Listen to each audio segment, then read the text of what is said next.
He never lifted a cup, never scored the winning goal, never danced in front of the fans. He wasn't the star, but when Chelsea stood on the edge of collapse, Micky Droy stood tall.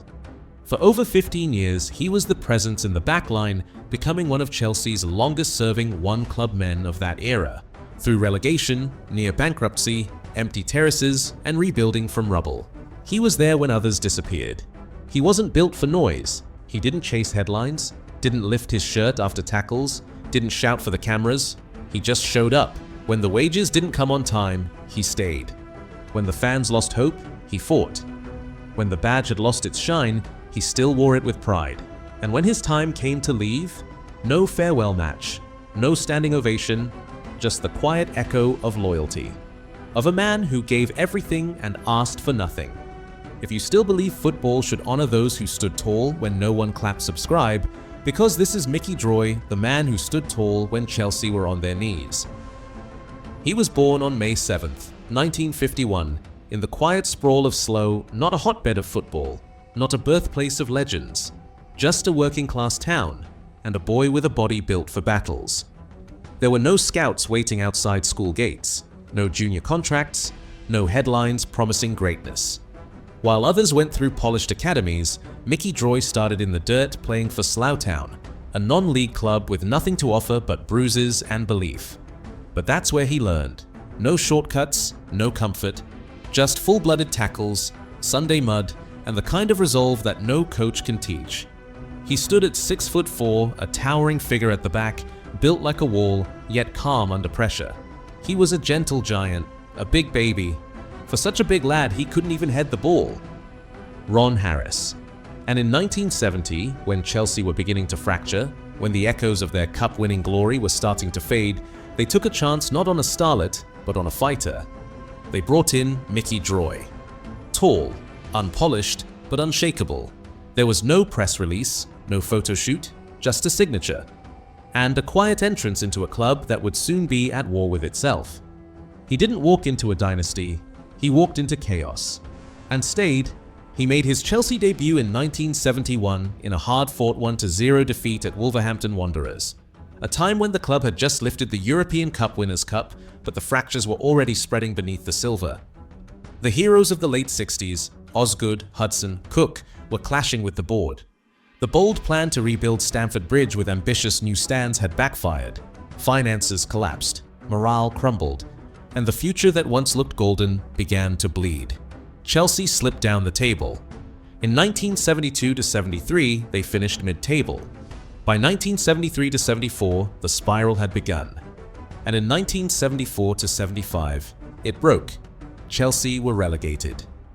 Through it all, the arguments, the sackings, the fans turning on the team, Micky Droy stood his ground.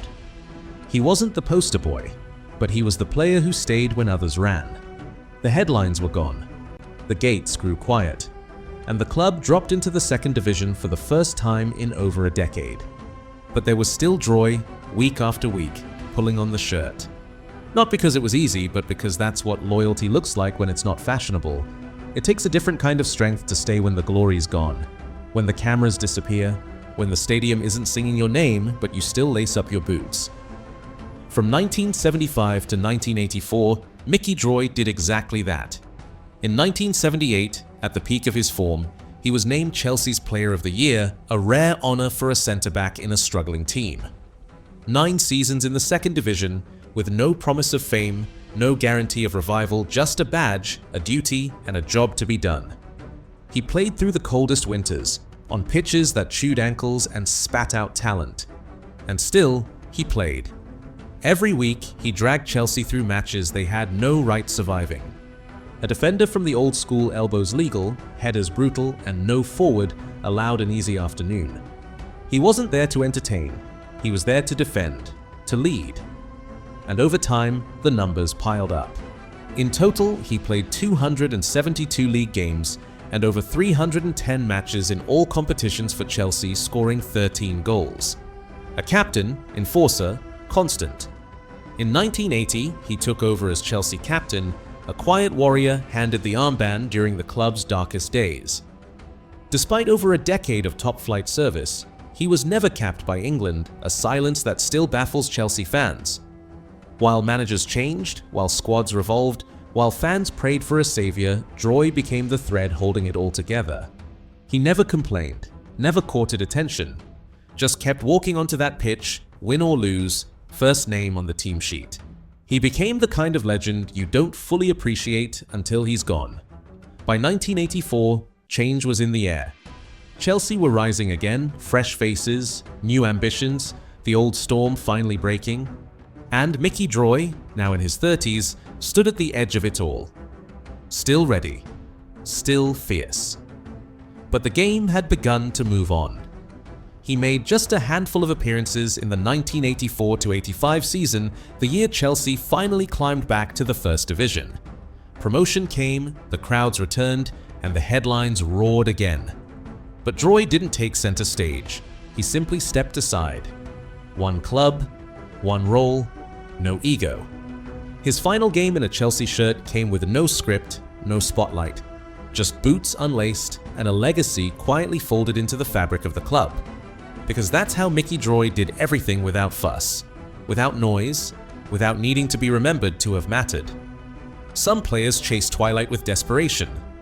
Micky Droy didn't. When his Chelsea chapter closed, he took a quiet breath, then moved on, the same way he always had. But even there, his presence was felt. No autobiography, just the simple dignity of a man who had given football everything he had and knew when to stop. No drama, no fear, just Micky Droy bowing out the way he played without ever needing applause. He never chased the limelight. So when the professional game ended, Micky Droy didn't vanish, he just moved closer to the ground. Many fans still remember his performance in 1982 FA Cup against Liverpool, where his defensive dominance kept the tie alive. In 1986, not long after leaving Brentford, he stepped into non-league football, but this time, not just as a player. After Chelsea, he had a short loan at Luton Town in 1985, 2 appearances, then joined Crystal Palace, where he played 49 league games and scored 7 goals. Finally, at Brentford in 1986, he made 19 appearances and scored 3 before retiring. From 1986 to 1990, he managed Kingstonian for steady years in the shadows, shaping football in his own silent way. Then Leatherhead, bringing with him decades of discipline, grit, and an understanding of the game from the deepest trenches. These weren't glamorous jobs. No TV crews, no agents, no press conferences, just muddy training grounds, tight budgets, and players who played for the shirt and a post-match pint. And Droy? He thrived in it. This was where football still felt real, where effort mattered more than ego. He stayed loyal to the local game, becoming a familiar face across South London's semi-pro scene, offering advice, support, and the kind of mentorship you can't buy in books. He wasn't building a brand, he was building men. Even in retirement, he remained what he always was, a guardian of football's soul. More appearances than Osgood, more tackles than anyone remembers, and more loyalty than the modern game deserves. But when people list the club's greats, his name rarely comes first. There's no statue at Stamford Bridge, no mural, no stand, no Droy Day. He never lifted a major trophy, he didn't play pretty, and he never asked to be loved. But he was there when everything else crumbled, when Chelsea fell, when they nearly vanished, and when they came back up, it was on the back of men like Micky Droy. Not the superstars, the soldiers. Ask the fans who stood through the 70s and early 80s. They remember.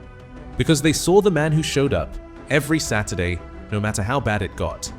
He was their spine, their steel, their reason not to give up. In the era of brand deals and goal gifts, his kind is almost extinct. But here, in this corner of football's memory, we light the torch again. Because silence should never bury service, and real loyalty deserves more than a line in the back of a program. Micky Droy isn't perfect, but he was permanent. Standing at 6'4", he towered over excuses, above shortcuts, above the noise. He played hurt, he played cold. He played as Chelsea crumbled, and when they rallied, he quietly stepped aside. No fireworks, no statue. One club he never abandoned. And now? Today, at 74 years old, Micky Droy lives a quiet life in Florida. He once ran a successful electrical business after retirement, preferring private life over punditry or the limelight. He remains one of the most under-celebrated stalwarts of Stamford Bridge. He never got a testimonial, but Chelsea's official site lists him as a club stalwart, the kind of defender who built the foundation, not the headlines. He ran and built a successful electrical business, then bowed out of the spotlight entirely. He was never capped for England, but among Chelsea fans, that silence still echoes louder than most applause. No Instagram updates, no documentaries, just his name still spoken by old Chelsea fans who remember the defender who stood when the badge meant almost nothing. He never courted attention. He didn't ask to be remembered. He became loyalty incarnate. Micky Droy gave his all every time he pulled on a Chelsea shirt. A true leader on the field through what were probably our leanest ever years. The Shed loved him. Micky Droy, the last of the Iron Men. Subscribe if you still believe football should honor those who stayed when it fell, who never asked to be remembered, but deserved it anyway.